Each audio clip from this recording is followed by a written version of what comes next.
주님, 오늘도 우리의 사랑이, 당신의 사랑이 우리의 마음을 채우게 하옵소서. 당신의 사랑이 우리의 삶의 중심이 되게 하옵소서. 주 예수 그리스도 이름으로 간절히 기도합니다. 아멘. 오늘 우리에게 주시는 기록된 하나님 말씀 여호수아 15장 20절에서 63절 말씀입니다. 참 지명이 어렵습니다. 아침부터 전혀 들어보지 못했던 지명들, 이런 지명들이 우리와 무슨 상관이 있을까 생각해 볼 수 있겠죠.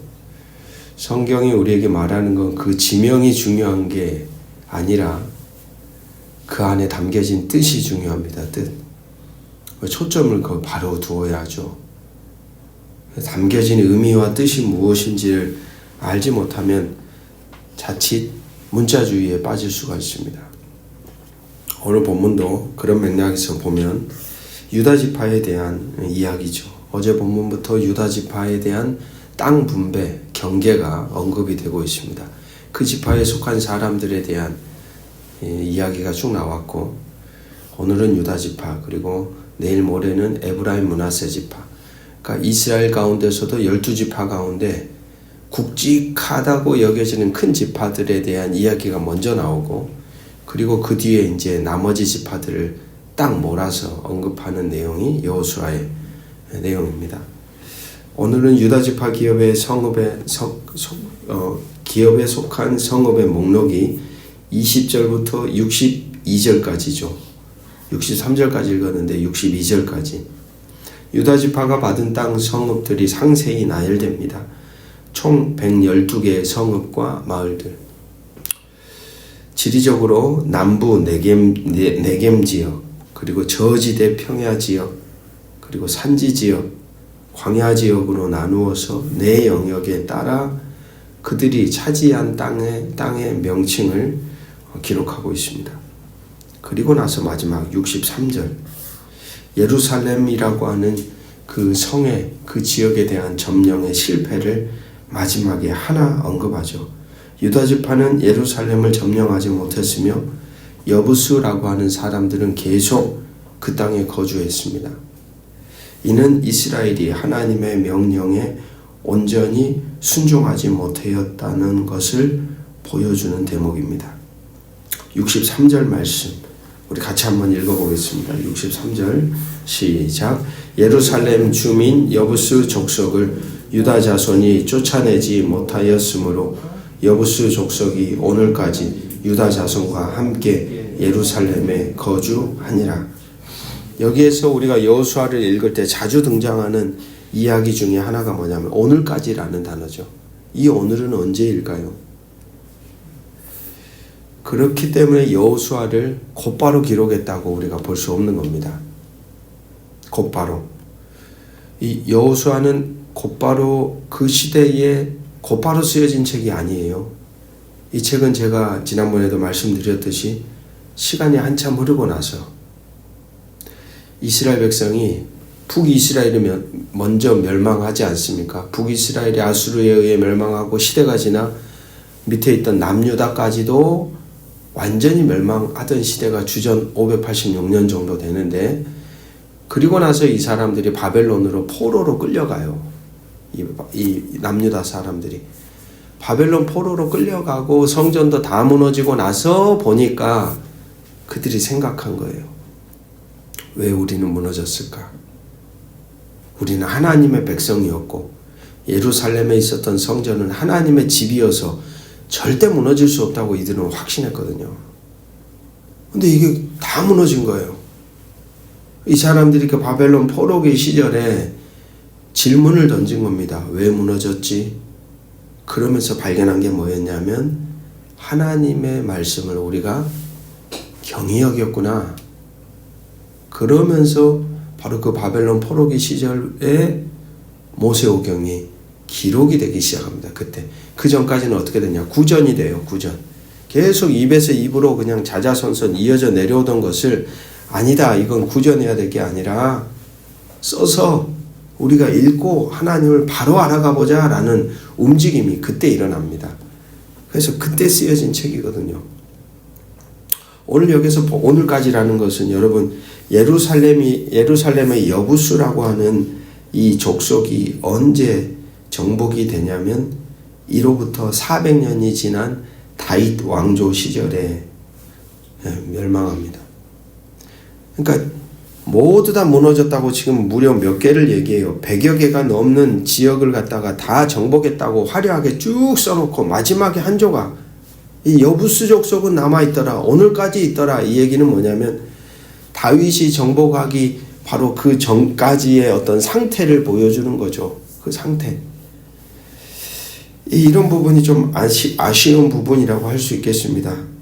중요한 것은 그 내용이 아니라 오늘 유다 족속에게 허락된 땅들 112개의 성읍과 마을들이 언급되었지만 딱 하나 예루살렘 여부스 족속을 몰아내지 못했다는데 오늘 말씀에 강조점이 있는 것이죠. 다 몰아냈는데 딱 하나를 못 무너뜨렸다. 100개의 성읍 가운데 99개를 다 정복해도 딱 하나 정복하지 못한 땅이 예루살렘인 겁니다. 온전한 정복 전쟁을 치르지 못하여 그것도 한 해 두 해 미뤄진 게 아니라 좀 전에 말씀드린 대로 무려 400년 동안이나 여부스 족속은 이스라엘 유다 지파와 함께 그 땅에 살아가고 있었다라는 겁니다. 하나님은 주시겠다고 선언했죠. 땅의 주인 되신 분이 그 땅은 하나님의 것인데 그 땅에 사는 사람들이 제대로 살지 못하니까 너희들이 심판해 라고 해서 이스라엘 백성이 들어가서 그 땅을 정복한 이야기가 여호수아인데 이 사람들이 믿음으로 그 땅을 순종하지 못했던 겁니다. 여러분 왜 순종하지 못했을까요? 일단은 예루살렘이라고 하는 그 땅의 지형이 아주 천연 요소입니다. 그러니까 공격자들이 방어하기로 작정하면 들어가서 정복하기가 상당히 어려운 땅이었습니다.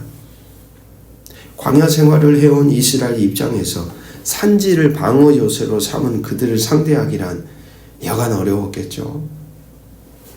여호수아 이야기들이 들려주는 용맹스러운 모습과는 상반되게 우리가 늘 기억해야 할 중요한 사실은 모든 땅을 그렇게 정복하지는 못했다라는 사실입니다.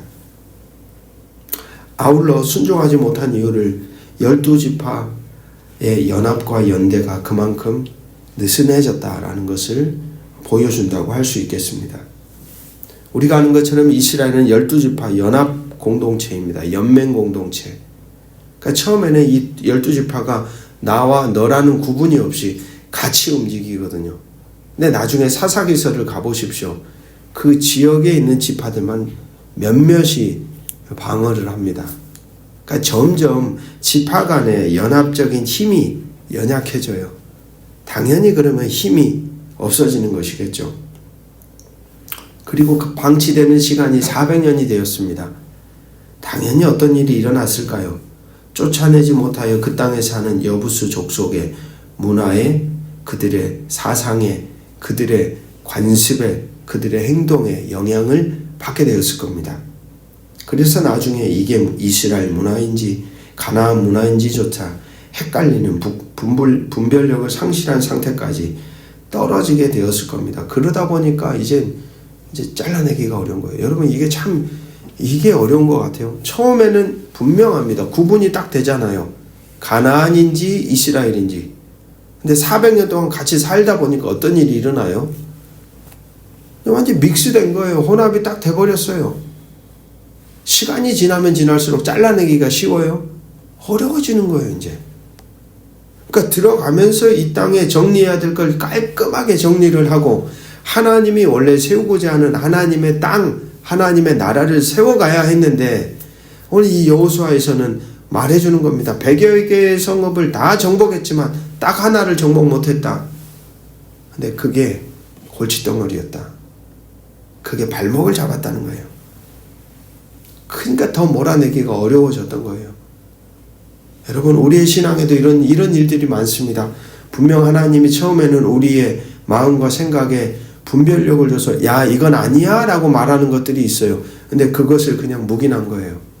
에이구 이거 하나쯤은 용인한 거예요.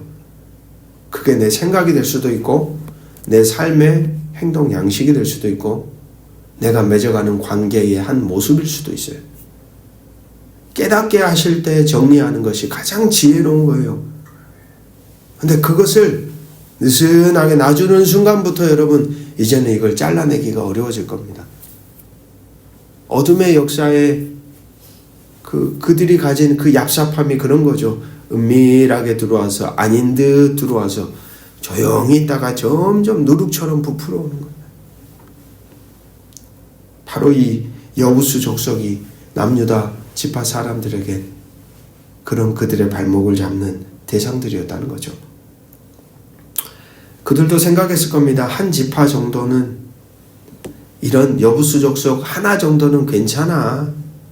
어차피 거기 정복하기도 어려운 땅, 천연 요새 같은 지파 사람들도 잘 도와주지도 않는데 그냥 이거 내버려 두자, 이런 생각들을 가졌던 것이죠.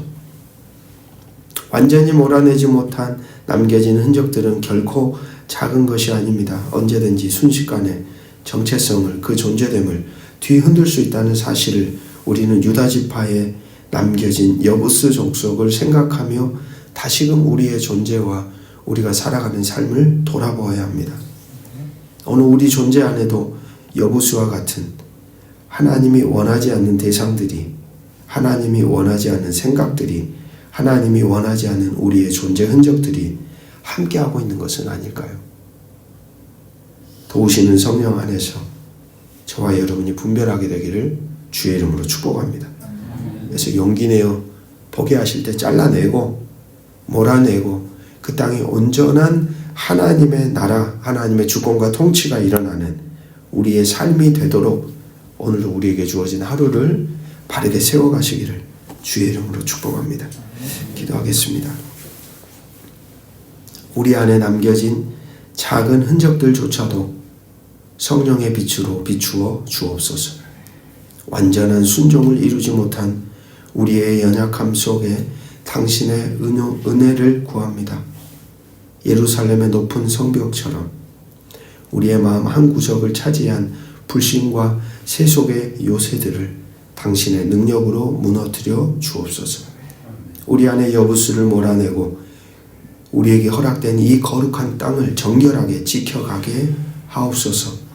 도우시는 성령의 지혜로 무엇을 버리고 무엇을 취할지 깨닫게 하시며 용기와 순종으로 당신의 나라를 굳건하게 세워가는 복된 자로 살아가게 되기를 주 예수 그리스도의 이름으로 간절히 기도합니다.